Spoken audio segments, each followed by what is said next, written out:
Welcome to the HDG Stories podcast, where we'll share our threads of memories, knowledge, experience, and history, knitting all generations into a beautiful tapestry. So please like and share, and be sure to subscribe. Now let's get started. Hi, this is Ellie, and I'm excited to be interviewing Cecil Hill Sr. This interview took place on May 25th of 2016. Cecil is 75. In the excerpt from this interview, Cecil is going to share with us what it was like being a kid in Havre de Grace, and he's also going to tell us about some of those early jobs. Let's listen and enjoy this interview with Cecil Hill Sr. Welcome, Cecil. I'd like to get a little bit of the earliest memories you have of childhood. I guess I remember 554 Bourbon Street, where I was raised. I remember riding two-wheel bike when I learned how to ride a Roadmaster bike on Bourbon Street, and there was no curbs and gutters on either side of the street.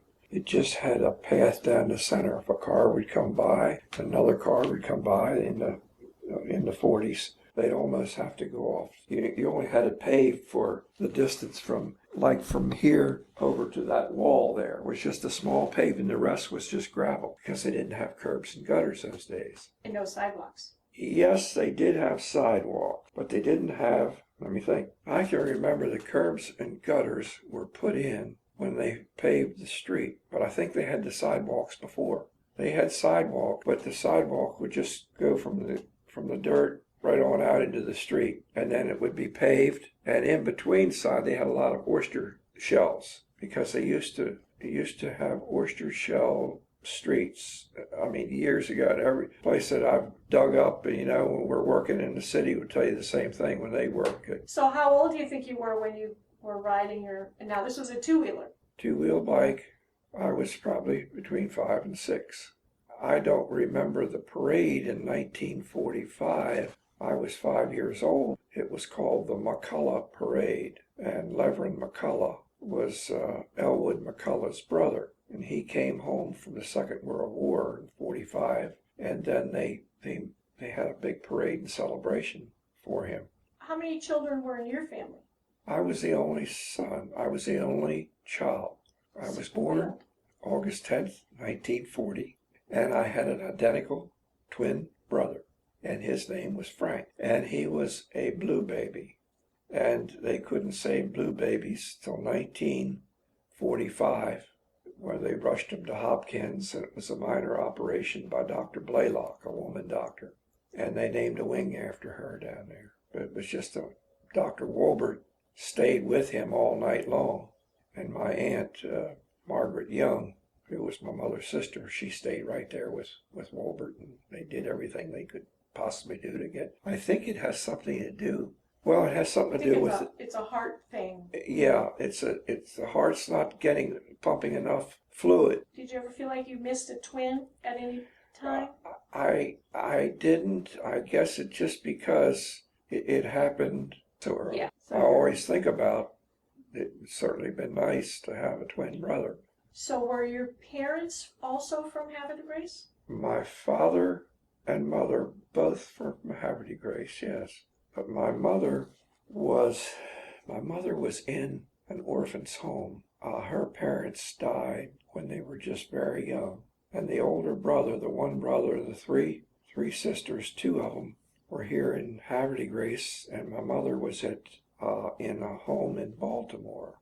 And when she was 17, they gave her a pass to come to Havre de Grace.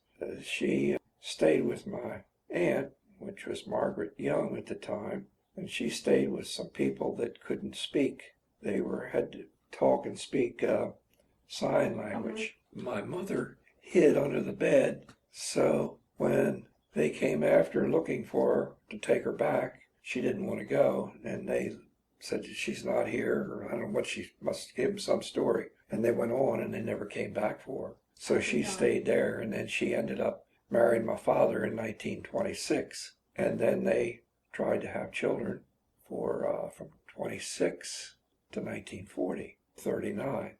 And in 1939, my mother said to Dr. Wolbert, she says, I understand that there's a doctor in Towson for $50 that can help open my tubes to become pregnant.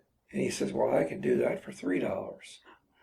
So whatever happened, and she Wow. got pregnant with the tube.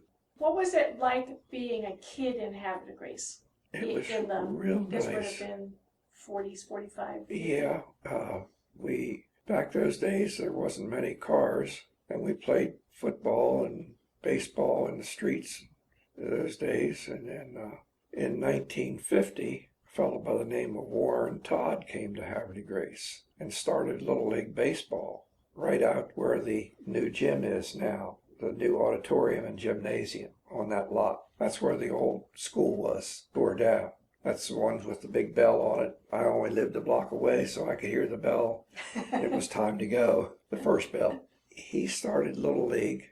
I got a picture in my scrapbook about this big, and it must have 75 kids there from all around Havre Grace, and you know most of them. You know most of them. A lot of them are deceased. They've been around. One of them was William Boyd. They called him Wolfie Boyd, and he lived at the Graw. And he was in a wheelchair at the end. He lost his leg from diabetes. But he was such a good pitcher.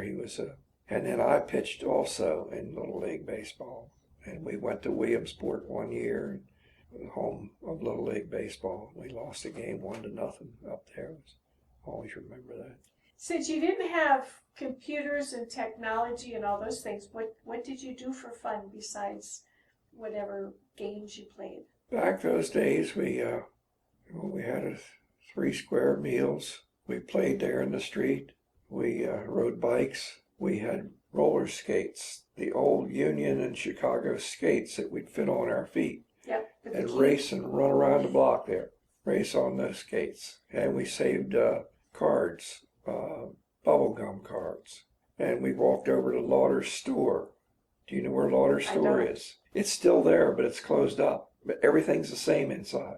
I think 116 South Stoke Street. It would be across the street from, the same block as the Baptist Church is in, between Congress and Bourbon. There's a little building sitting there. Murray Lauder had a pawn shop there, and he pawned rifles and shotguns, diamonds and jewelry and clothes and everything in there. Of course, he sold sodas, ice cream, dipped ice cream and bread, milk and eggs, and even had a little meat slicer. He'd slice you some ham and cheese and what have you. And then there was another store that I had my first job when I was 12 years old, or 11, I guess. And that was at the, we call it Freedom Lane, where Ontario Printing is. And there was a grocery store there. That was called Inman's Grocery Store. Inman's, INMAN''S. And then they sold it to Disbrowse, and Disbrowse had the store then. That was Jay Disbrowse, father and mother, and Peggy Brogan, Peggy St. Amour. Do you know Peggy? Peggy St. Amour. Oh. Yeah, she helps at the Lighthouse. Yes. Well, that was her mother and father had a store there, and I worked there as a grocery store when I was 11, going on 12. So was that like your first official job? Yeah, first job. Awesome. Then I had the job when I was just 12, going on 13, at the Havre Grace Banking and Trust Company, which was located where it used to be after the bank closed. It was called Ruth School of Beauty Culture, and that's McGregor's. And that was an old bank. And my father was friends with a banker, and back in those days, they gave me a key to the deadbolt in the front, right where McGregor's door goes in. I'd unbolt it, go inside, bolt myself in, go through, past all the old cages, past the safe, and on into where their little room is where they make the coffee and serve the iced tea, and go downstairs, and I'd file cards downstairs for a whole summer. And then I'd file these cards on Saturday. Mrs. Pascalini also worked there, Virginia Pascalini. That was Charlie Pascalini, the dentist in Elkton. It was his mother. And she was my den mother too, and I was in the Cub Scouts in 47, 48. So when you say cards, these were like the accounting? 3x5 cards, accountings. Everything was done by hand then, yeah. Okay.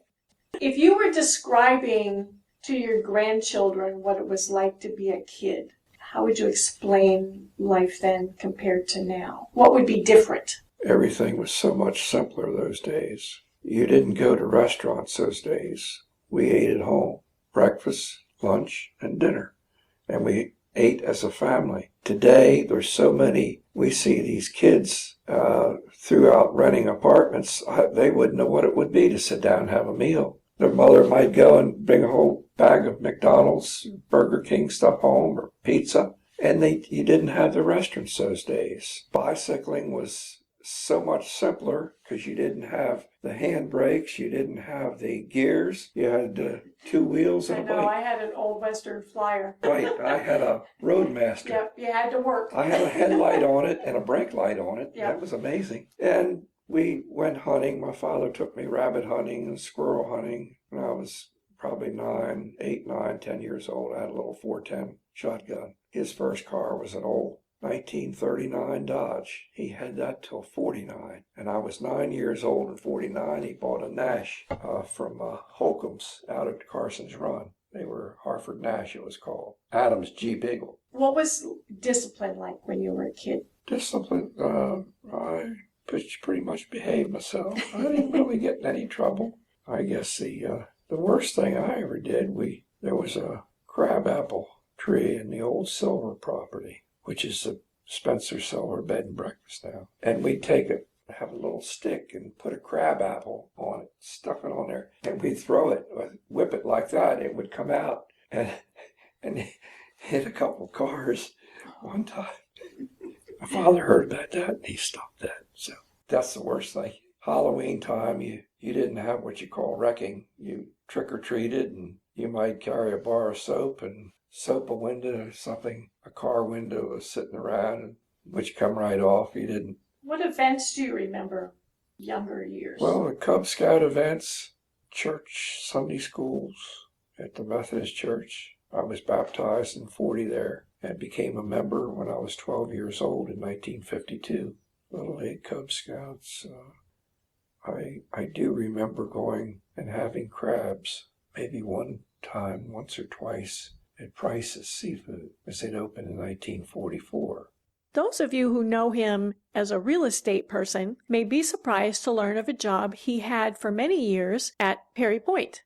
I quit that job and went to barber school for about 4 months. And I quit the barber school. You didn't have to have a license. And I went to work for Johnny Marcucci. He had a barber shop directly across the street, and the building's still sitting there where Dwayne Henry had the little building. That was a barber shop in there. And Jack Dry, Johnny Dry's father, was in there, and Johnny Marcucci, and they both taught me how to cut hair. So then I left there, and the old Chesapeake was across the street, and I went to Perry Point VA Hospital. I worked there for 15 years as a barber. Really? I left there when I was 35, just going on 36 years old. I had this muscle collapse in my hand, and I couldn't use my hand with the scissors. I left there, and then a couple of years later, I bought an apartment building.